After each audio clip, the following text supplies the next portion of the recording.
It was a warm Friday evening, and the soft hum of conversations filled the air at Belmont, an upscale restaurant nestled in the heart of Raleigh, North Carolina.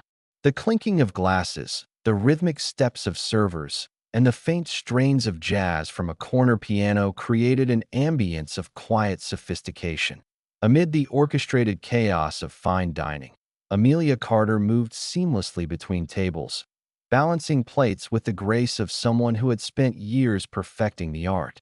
At 25, Amelia was more than just another waitress in uniform, though to most patrons, she was exactly that.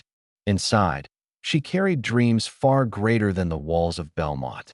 Music had always been her refuge, a sacred space where emotions found a voice. The piano, in particular, was not just an instrument to her. It was an extension of herself.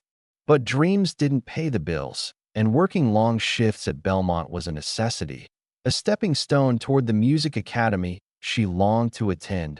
Few knew about her talent, aside from the restaurant staff, who occasionally caught her sneaking moments at the old, upright piano in the back room during breaks. That night, as the evening rush began to settle, the restaurant doors swung open, and in walked Damien Caldwell. Instantly recognizable, the wealthy entrepreneur commanded attention the moment he stepped inside. With his tailored suit and an air of unshakable confidence, he flanked himself with an entourage of equally polished associates. Damien was known not just for his financial empire, but for his sharp tongue and penchant for making spectacles out of others. His presence made even the most seasoned staff stand straighter. D'Amelia's colleagues exchanged subtle glances. Damien was not an easy guest. He thrived on pushing people's buttons, testing limits for his own amusement. But for Amelia, he was just another table to manage, a task among many that evening. As Damien scanned the room, his gaze landed on Amelia. Something about her caught his attention. A smirk flickered across his lips as he leaned back in his chair, watching her move between tables. Amelia felt the weight of his stare but brushed it off, focusing instead on refilling glasses and clearing plates. She had dealt with difficult customers before, and tonight would be no different. Except it would be. Damien had already decided she would be his entertainment for the night. Amelia had grown up in a small town in South Carolina, where dreams of grandeur often felt as distant as the stars. Her mother, a single parent and a tireless nurse, worked double shifts to ensure Amelia and her siblings had food on the table. Despite their modest means, music was a constant in their home.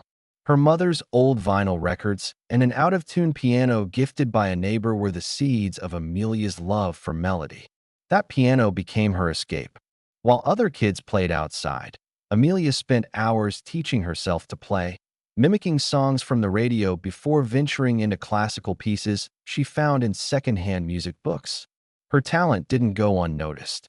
She played at church, school recitals, and community events, but recognition couldn't erase the financial hurdles standing in her way. By 18, it was clear a professional music career would have to wait. Scholarships didn't come through, and family responsibilities took precedence.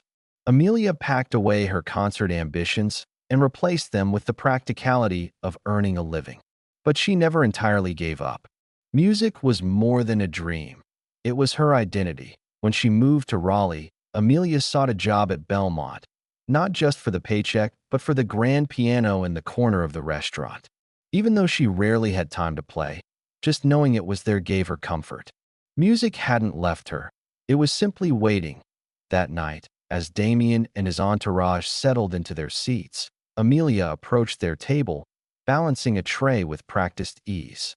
Damien ordered a top-shelf scotch and cracked a joke loud enough for nearby tables to hear. Amelia offered a polite smile, her voice steady as she took their orders. She didn't notice the knowing grin he shared with his companions, nor the way his eyes followed her every move. But Damien wasn't just observing. He was planning to. As Amelia returned with a bottle of wine, Damien leaned forward. "Tell me, Amelia," he said, his voice cutting through the ambient noise. "What do you do when you're not carrying plates? Surely a young woman like you has dreams." Amelia hesitated, caught off guard. She gave a careful answer. I play the piano sometimes. Damien's eyes lit up, a slow smile curling across his lips. A pianist, huh? How fascinating. Why don't you give us a little performance? A hush fell over the nearby tables. Amelia's chest tightened. Oh, I couldn't, she said quickly, forcing a nervous laugh. I'm just here to work tonight. Damien waved a hand. Nonsense. There's a piano right there in the corner. Show us what you've got. His voice was louder now, drawing more attention. His companions chuckled, clearly enjoying the show. Other diners turned their heads. I really shouldn't. Amelia stammered, searching for support. But even her colleagues seemed unsure. Damien leaned back in his chair, sipping his drink with a smirk. Ah, I see. All talk, no talent? That's disappointing. The words hit like a slap. Amelia's hands clenched at her side. She wasn't one to seek confrontation, but the way he dismissed her, like she was a joke, a nobody, cut deeper than she expected. Her mother's voice echoed in her mind. Asterisk, never let anyone make you small, Amelia. You're bigger than they'll ever know. Asterisk, a moment of silence stretched between them. Amelia glanced at the piano, then back at Damien. His smug expression dared her to take the bait, and against her better judgment, she did. Fine, she said, her voice steady. I'll play. The restaurant bristled with anticipation as Amelia walked toward the piano, each step carrying the weight of both fear and defiance. The dining room held its breath as she sat down, her fingers trembling as they hovered over the keys. She chose a piece she knew by heart, a soulful rendition of Clair de Lune. The melody spilled into the room, weaving through the air like a delicate but unyielding thread. As her confidence grew, the music swelled, her hands moving with a grace that betrayed the chaos inside her. The notes poured out like a confession, each chord carrying a piece of her story. The sacrifices, the nights spent practicing, the weight of dreams deferred but never abandoned. The room fell silent. Even Damien, who had been whispering moments before, sat frozen. By the time she struck the final chord, the restaurant remained still for a breath. And then, like a dam breaking, applause erupted. It was thunderous. Some diners stood, clapping with fervor. Her coworkers beamed. Damien, however, remained seated, his smirk replaced by an expression Amelia couldn't quite place. Shock, discomfort. He raised his hands and clapped slowly, hollow compared to the cheers around him. Well, Damien said, clearing his throat. That was unexpected. Amelia met his gaze. Everyone has a gift, she said, her voice even. It's how you choose to use it that matters. The weight of her words hung in the air. Damien shifted uncomfortably.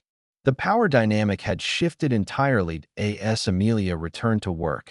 Diners stopped her to offer kind words. That night, something changed. She wasn't just a waitress or a struggling dreamer.